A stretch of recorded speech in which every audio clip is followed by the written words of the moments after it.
আল্লাহ রাসূল ইসলাম চমৎকার একটা কথা বলেছেন, সহিহ বুখারীর বর্ণনা। রাসূল ইসলাম বলেছেন, দুনিয়ার চলতি পথে আমাদের চলাফেরাটা বা লাইফস্টাইলটা যদি এমন হয়, দেখবেন যে ইউ উইল বি হ্যাপি। রাসূলুল্লাহ সাল্লাল্লাহু আলাইহি ওয়াসাল্লাম বলেছেন, কুন ফি দুনিয়া কাআন্নাকা গরীব আও আবিরু সাবিল। এই দুনিয়াতে তুমি এমনভাবে চলো যে তুমি গরীব। গরীবের ভালো বাংলা কি? মানে এই জায়গার লোক না আর কি, এটা চেনা আরেক জায়গার, স্ট্রেঞ্জার ইংরেজিতে, মানে as if you are a stranger here. হ্যাঁ, মুসাফির হতে পারে।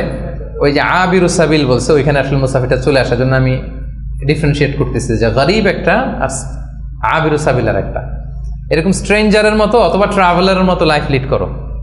তো রাসূলুল্লাহ সাল্লাল্লাহু আলাইহি ওয়াসাল্লাম কি বলেছেন দেখেন, কুন ফি দুনিয়া কাআন্নাকা গরীব আও আবিরু সাবিল। এই দুনিয়াতে এমন ভাবে থাকো যেন তুমি স্ট্রেঞ্জার, তুমি ট্রাভেলার। এবং ইবনু আমর রাদিয়াল্লাহু তাআলা আনহু বলতেন, ইদা আমসাইতা ফালা তানতাযিরিস সাবাহ।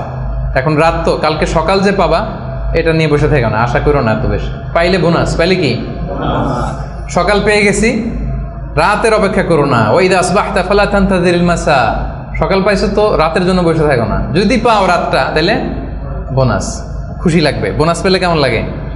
আর যদি আপনি এক্সপেকটেশন নিয়ে রাখেন যে আমি তো 1000 বছর বাঁচবো, এখন দেখেন যে সন্ধ্যাবেলা আজরাইল চলে আসছে, তখন সব একেবারে ভেস্তে যাবে। এজন্য এক্সপেক্ট লেস, তাহলে সুখে থাকবেন।